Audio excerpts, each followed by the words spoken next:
Now broadcasting from the Next Gen Conservative Studio in sunny South Florida, bringing you the latest in politics, current events, and pop culture.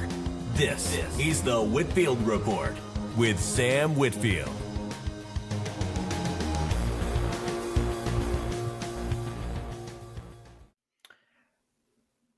Hello, ladies and gentlemen, and welcome to the Monday edition of the Whitfield Report.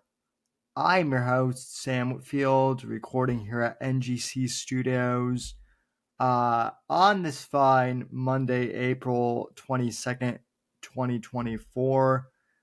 So glad that you're all joining me wherever you are in the past, present, future. I hope everyone had a good weekend and whatnot. Let's get down to it, shall we? First things first, just a quick announcement regarding the Fourth Estate. As always, I love to plug the book here. We've had some great reviews of my latest thriller, The Fourth Estate, a John Ryder thriller. Book number 2 in the Shadows of Deception saga, available for purchase on Amazon in both paperback and Kindle edition. Really appreciate everyone who has gone out there to purchase the book and leave a rating and review. And if you haven't already picked up your copy of The Fourth Estate, please consider going ahead and doing so. That is the main way you can support the show.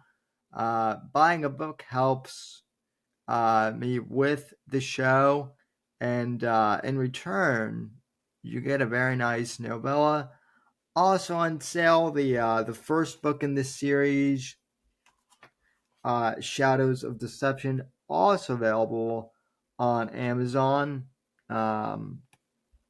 So you can pick those two up. Thank you for your support of the series so far. It really means a lot to me.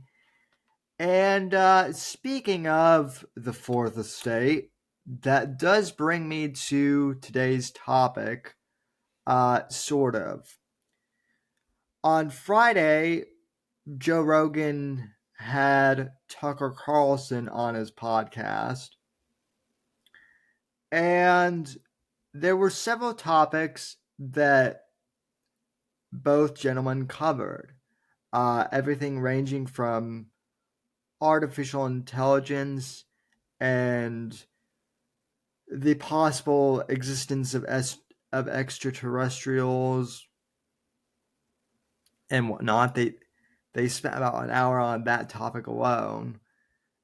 And just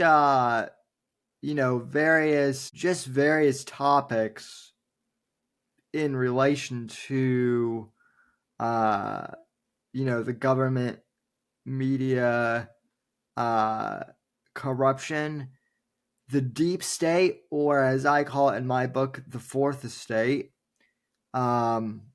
specifically. And it's all very fascinating. A lot of people who are already in the know about a lot of this stuff, a lot of people who are already paying attention to information and what's going on in the world, those are kind of already up on the fact that the deep state exists and whatnot. This was not that mind-boggling of an interview. It wasn't that groundbreaking. But I will tell you, ladies and gentlemen, and I've said this before, the thing that Joe Rogan is really good at is taking concepts that may seem a little out there and explaining them in such a way that the average ordinary person, or normie as we tend to call them, can understand. And obviously there are people who think that Joe Rogan is a government plant. I've heard that conspiracy theory before. I don't think that's true at all, just because I think that, I mean, they've already tried to smear Rogan and censor Rogan. The deepest, the deep state and the fourth estate has already. They're not happy with him, and they're not happy with Spotify for having him, and they're certainly not happy with him for having Tucker Carlson on. And like I said, there were a lot of interesting topics regarding extraterrestrials, uh, AI, artificial intelligence, and whatnot. But out of all the topics that they covered, and this is really what I want to cover on today's program, towards the end of the program, maybe about like a third of the way through the podcast, if I'm being honest, not completely at the end of the program, but rather, I guess, kind of in the third like act of the program, I guess you could say, Tucker starts explaining the corruption of the Central Intelligence Agency and in relation to how they've been spying on Trump, and also how the CIA and the intelligence agencies wiretapped his, his phones and leaked his text messages and sent them to the New York Times. That did happen to Tucker, and that's been confirmed. His text did get leaked to the New York Times, and that obviously was their whole, conspiracy to try and paint him as like some sort of Russian sympathizer or Russian agent. We know that the CIA has corruption, ladies and gentlemen. We know that the intelligence apparatus in general has corruption. Again, this is one of those things that I talked specifically about in the Fourth Estate. Even though it's fiction, a lot of this is based off of, theories and different, information I've found about how the news media and the intelligence agencies work together, right? So this topic hits close to home since I write about it so much. But anyway, as I was saying, about a third way through this podcast between Joe Rogan and Tucker Carlson, Tucker Carlson dropped the bombshell as to how the CIA was involved in the Kennedy assassination, and then furthermore, how they were involved in the Watergate scandal and the impeachment of Richard Nixon.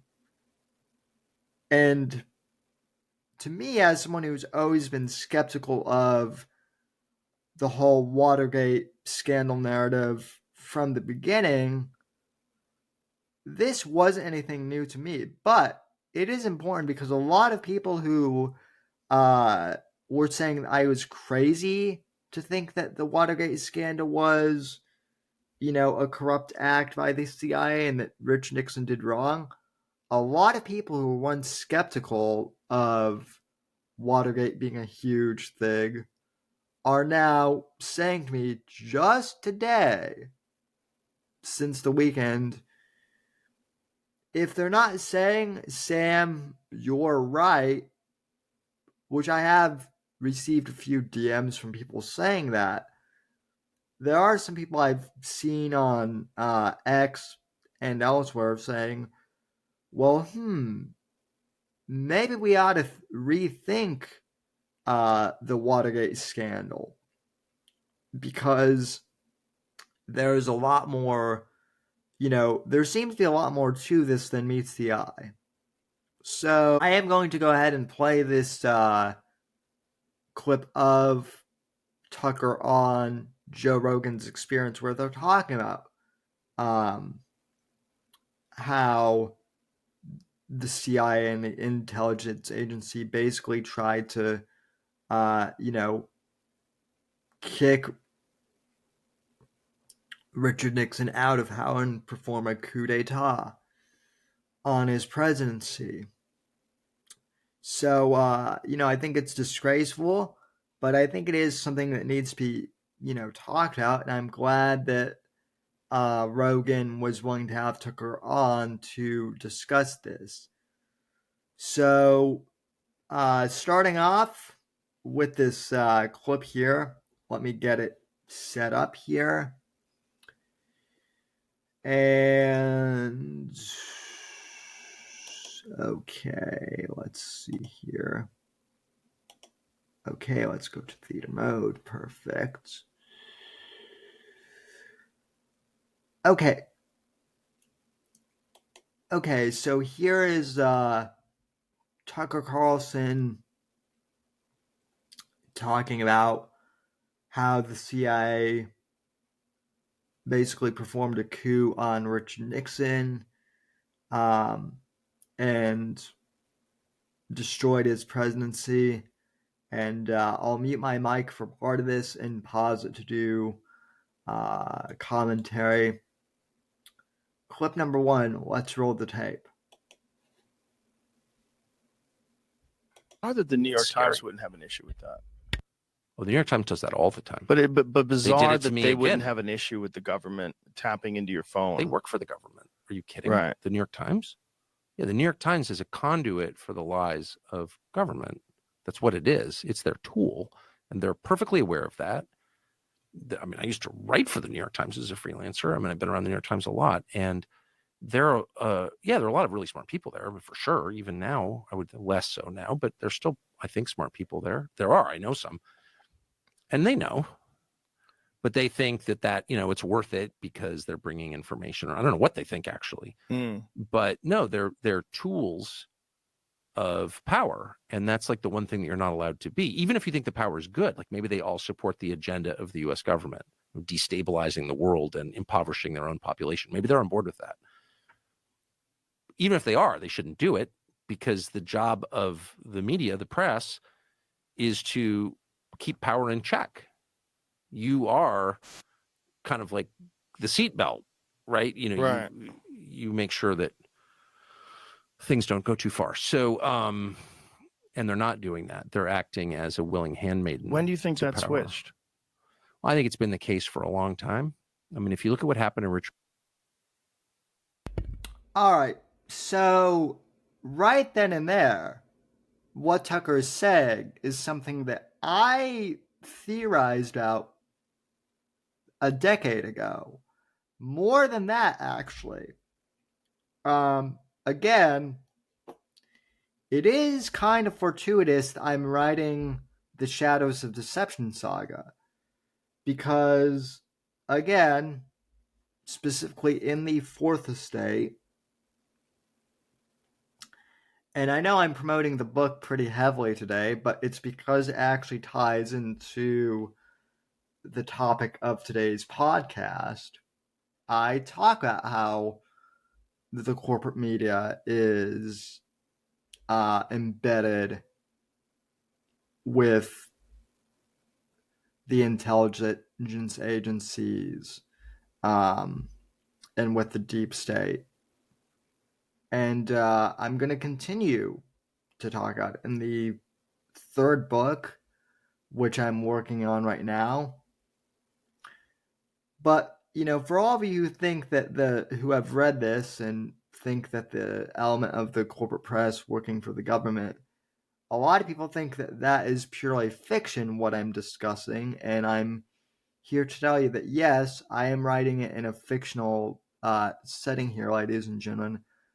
But it is based, at least partially, in fact. And that fact is what Tucker is discussing right now. continuing on, he's going to talk how the New York Times basically framed Richard Nixon for the Watergate scandal and how Bob Woodward was a naval intelligence asset, which is that's pretty much open now, like for the public. So very interesting.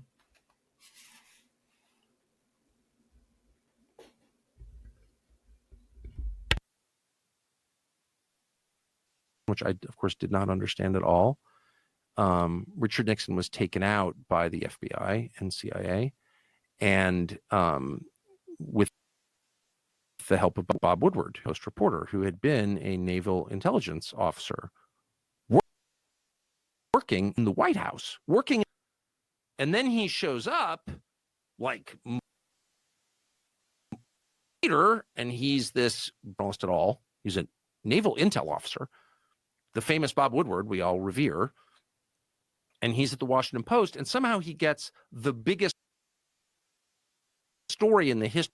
He's the lead guy. Well, I worked at a newspaper. I've been in the news business my whole life. That is not how it works. You don't take a kid like his first day from a totally unrelated business and put him on the biggest story. He was that guy. And who is his main source? Number 2 guy at the FBI. Oh, so you have the naval intelligence officer working with the FBI official to destroy the president. Okay, so that's a deep state coup. What else should you say? And yet the way it was framed and the way that I accepted for decades was, oh, this intrepid reporter fought power. No. This intrepid reporter, Bob Woodward, was a tool of power, secret power, which is the most threatening kind, to bounce this president in American history office before the end of his term and replace him with who? Oh, Gerald Ford, who sat on the Warren Commission. Now, how did Gerald Ford get to be Richard Nixon's vice president? Well, because Carl Albert, the Democrat Speaker of the House, told him, you must choose him. We will only confirm him when they sent the actual elected vice president away for tax evasion, Spiro Agnew of Maryland. So you have a complete setup, like an absolute. Gerald Ford, the only unelected president in American history, actually sat on the Warren Commission. Something else that I accepted at face value until I looked at it, and I was like, that's completely insane. You didn't want to interview Jack Ruby in your investigation of the assassination? Okay, you're fake. Yeah, he was on the Warren Commission. And so, sorry for the long story, but the point is, like that happened in front of all of us, but the way it was framed cloaked the obvious reality of it. The people who broke into the Watergate office building, from which the name is taken, Watergate, I think it was 6 of them or 7 of them, all but one was a CIA employee. That's real. It's like, look it up on Google. So the whole thing, Richard Nixon was elected by more votes than. Again, that thing about the Watergate 6, ladies and gentlemen, that is 100% true, ladies and gentlemen. That is, at this point, like, as Tucker said, that's like mainstream news on Google, ladies and gentlemen. It's obvious. How else can I put it? It just is. Things are very, suspicious. I believe Nixon has been vindicated completely. And I have a clip coming up to basically prove that here. That gets pretty interesting. I'll play that after the Tucker thing. But yeah, the Watergate 6 were all intel agency guys. And that is very disturbing, particularly given that, I mean, the FBI, Obama's FBI, basically spied on Trump's campaign. They've admitted that now, right? And initially, when Trump was saying that the FBI spied on his campaign, the media said that he was full of crap. And yet, I think just like a few months ago, they basically admitted that they did so. There was a big article on NBC News in 2021, which we read here on the program, Apex Gamma and I did, where NBC News basically admitted that all of the corporate media companies basically worked together to protect democracy from Trump. At least that's how they put it. So they influenced the election that way. And so, with all that in mind, just being recent, why wouldn't they have framed Rich Nixon? And what was their motive? Well, Tucker is about to explain that here in a sec. Continue on.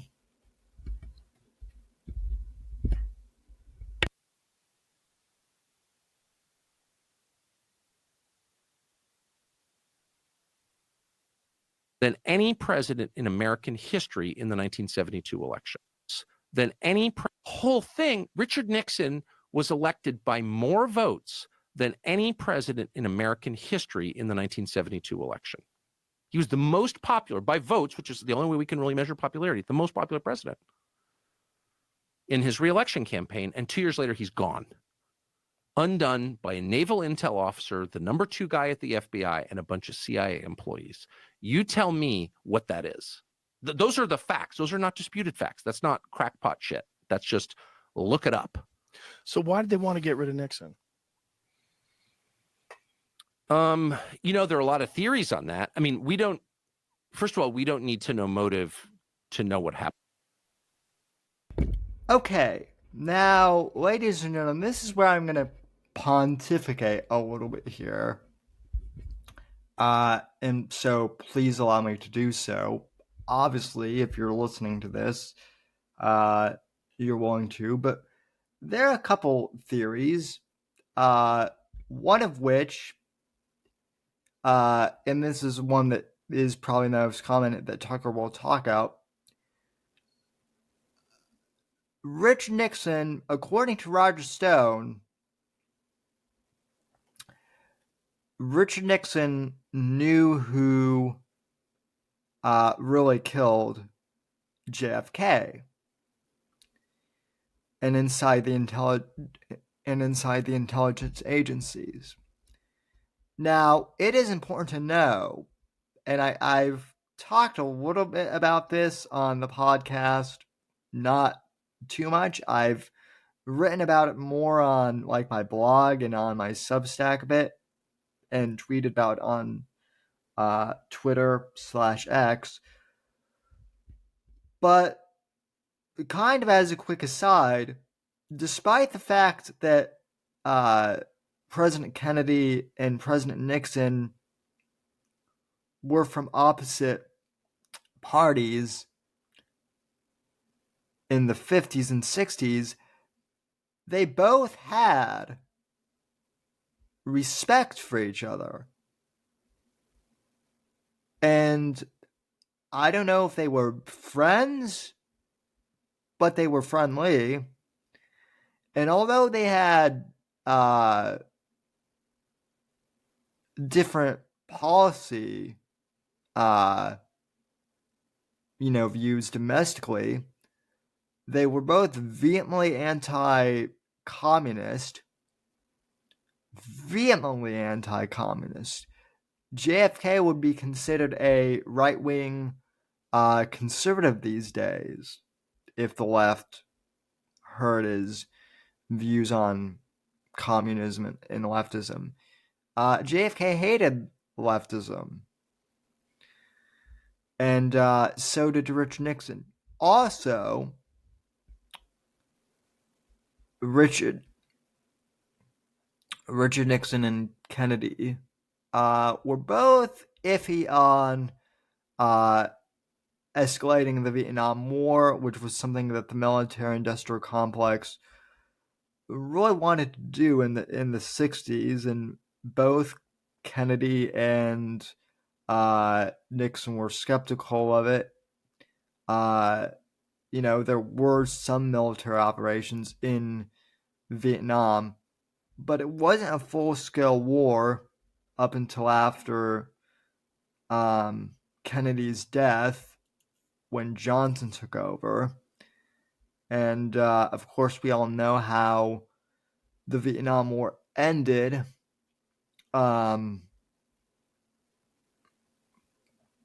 For America. And supposedly Nixon had a better way to pull troops out of Vietnam than what actually happened. So, one of the theories is, why Nixon was framed for Watergate was because he knew what happened with JFK in reality and was going to expose the intelligence agencies.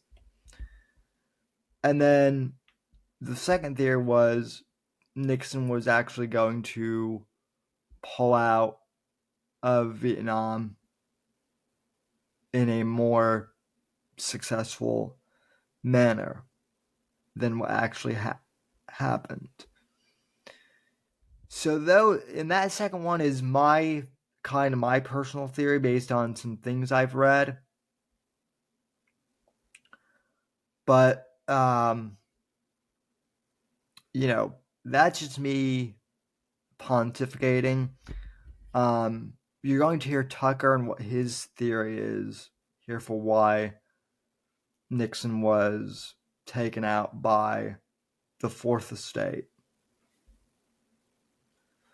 So let me scroll back here a few seconds, and okay.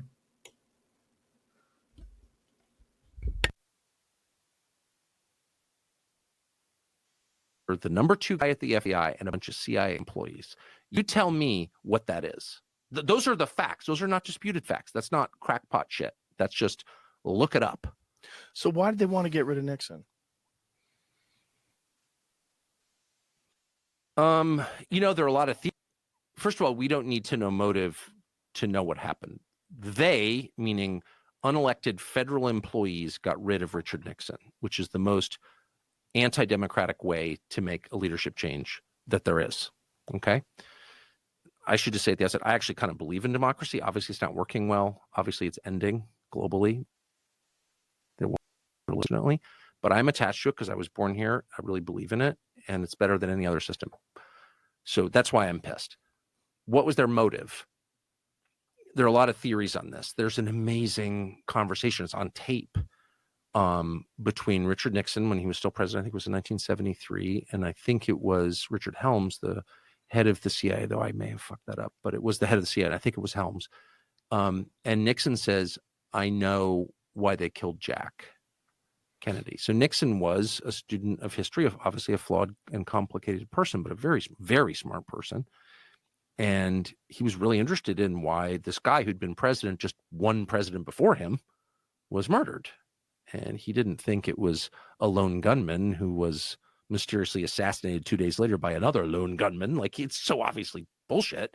And he knew that. And he said to the CIA director, who, and you can listen to the tape, it's on the internet, is totally silent on this question.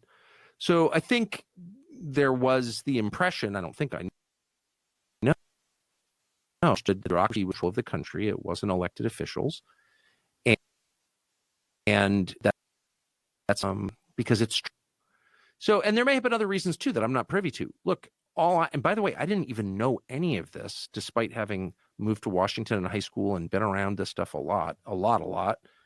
I didn't know any of it. And I know Bob Woodward personally. So I didn't, And I know Carl Bernstein personally, Carl Bernstein briefly. So I knew some of the actual players in this, but I didn't connect the obvious dots because they weren't framed that way. That's the point I'm making. It's the way they frame all the information available on Wikipedia, which is also controlled by the intel agencies, but there's still information on there. The information can be out there in the public domain. It's a matter of seeing it for what it is, right? Yeah.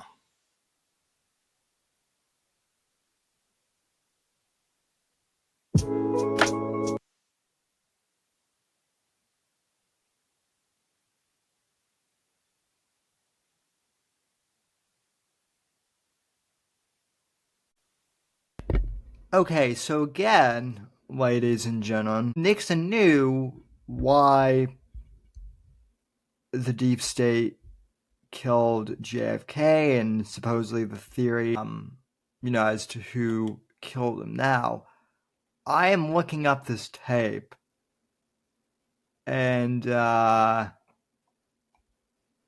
interestingly enough, I can't find. I am looking online right now, folks, to see if I can find anything about that. So, there is a Politico story about this, but I don't know if this. Yeah, it doesn't look like it addresses the whole thing specifically what I'm asking. Anywho, to me, that exchange that Tucker and Rogan had about the CIA framing Nixon, out of everything that they covered in the podcast, which again included, extraterrestrial beings, potentially, artificial intelligence, and the media corruption. There were lots of topics, but out of everything they covered, that 7-minute clip I played pretty much sums up what, in my opinion, was the most important takeaway from the Joe Rogan Experience podcast with Tucker Carlson. That was it, basically. That was like the most important clip. And that's the clip that a lot of people have been talking on today. So, more and more people's eyes are getting woken up to the fact that the intelligences do control everything and that the deep state is real and that it does exist, ladies and gentlemen. So, good for Joe for having Tucker on. And I think it's important that they had this conversation. I encourage you to check it out for yourself. One last thing before we go here, I do want to play another clip just to illustrate the point for you about the corruption in media. Right? This is something I've talked about too. Now, I played this clip for you guys a few months ago back on the live show with Morpheus and Max, but it does bear playing here again. And this is the clip of Nixon in his 1983 interview with Frank Gannon on C-SPAN, in which he talks how the corporate media complex is just as dangerous as the military-industrial complex when it's unchecked. And I played this once before, but I definitely think it's worth watching again. So here is Richard Nixon talking with Frank Gannon on the media complex's unlimited power. Clip number 2. Here you go. They have much more power than most people would like to think. When we think the media in the problem is that they have a sense of self-righteousness, a double standard on issue after issue after issue.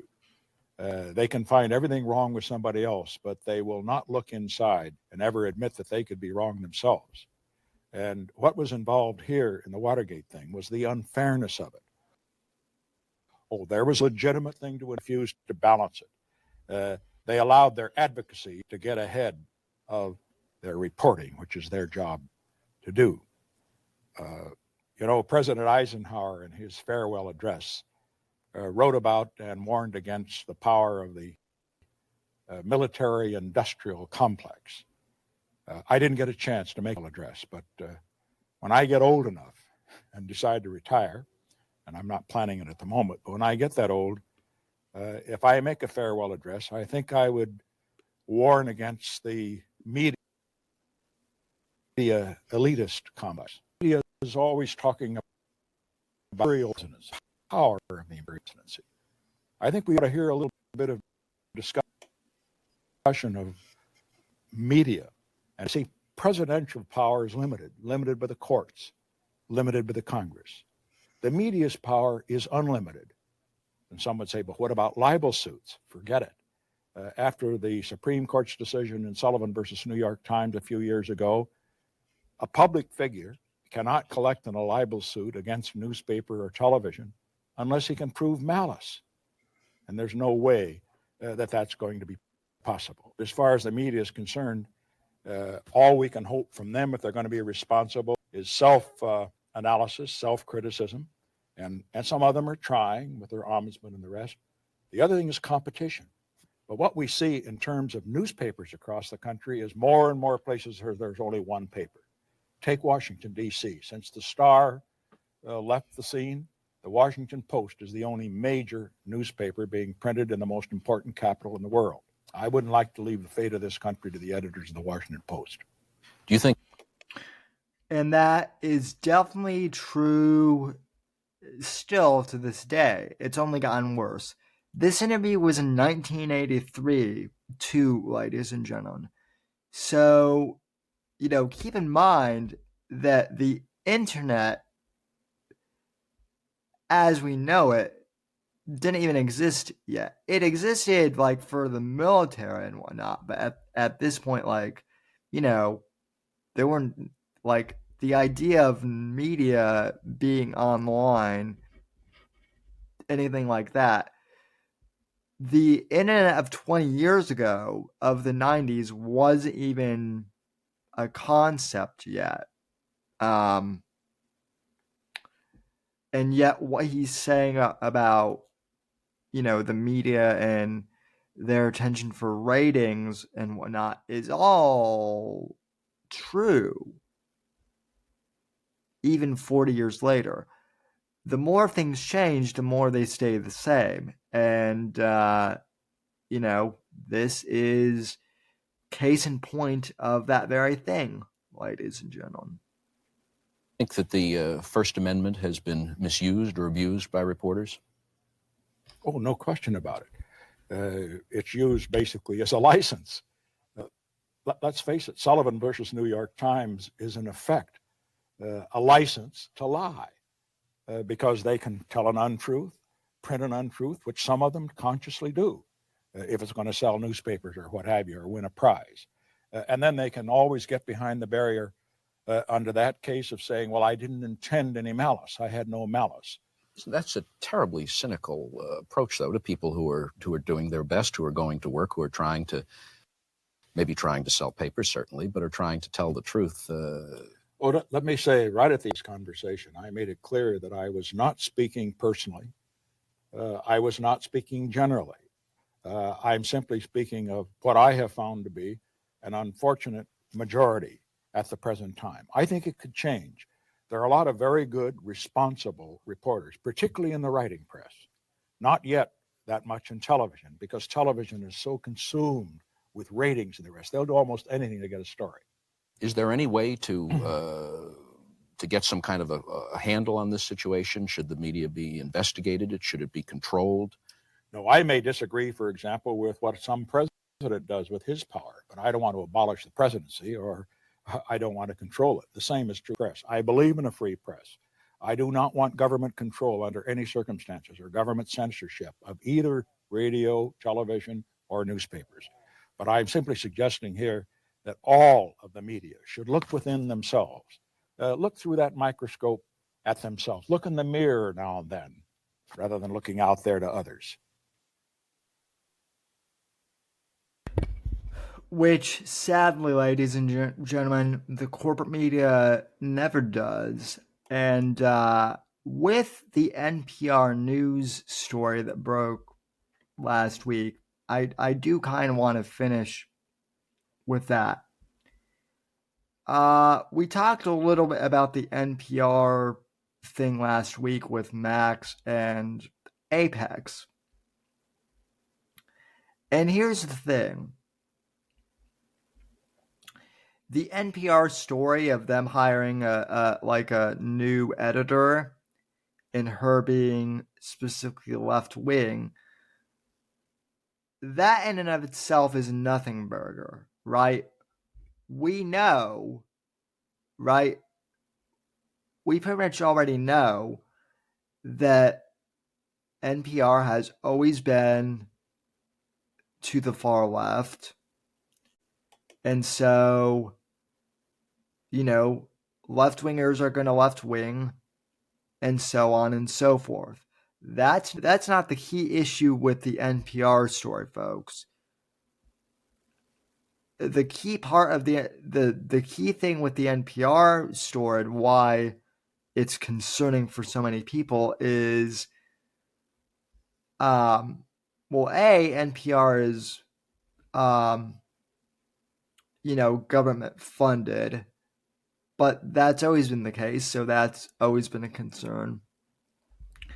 But B, more importantly than that, what is concerning to so many of us conservatives is that the new CEO of NPR is basically calling the First Amendment like an inconvenience to telling the truth, right? She's saying that the First Amendment, freedom of speech, is a danger and an inconvenience to telling the truth.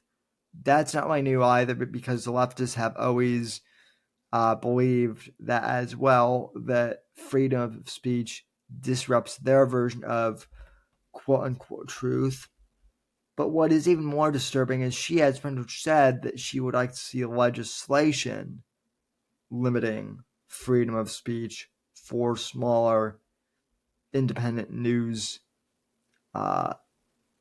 sites and individuals, basically making it so that only corporate media would be protected under the First Amendment, and so therefore rendering the First Amendment obsolete pretty much. So there you have it, folks. That that's pretty much the danger with NPR, and why that story still has relevance. And again, we covered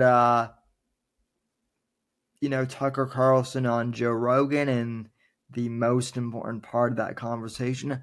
I do encourage you, if you can, to check out the full podcast, because it is worth watching. But definitely in particular, that segment where Tucker and Rogan are talking about Nixon basically being framed for Watergate. That, in my mind, is the most important part of that conversation with Joe Rogan. And I want to cover that on today's podcast. I want to thank each and every one of you for tuning in to today's episode. Whenever you're listening to this in the past, present, future hour, I'll be back on Wednesday night live on Rumble, 9 p.m. Eastern. And until then, God bless, God save this great nation, God, freedom, legacy in that order, and I'll see you on the next episode of the show. Take care, folks. Thanks for listening to The Whitfield Report on the NGC Network. Please visit Sam's website at www.thesamwhitfield.com and support Sam on Patreon at patreon.com/Whitfield Report. Until next time, God bless, God save this great nation, and God, freedom, legacy, in that order.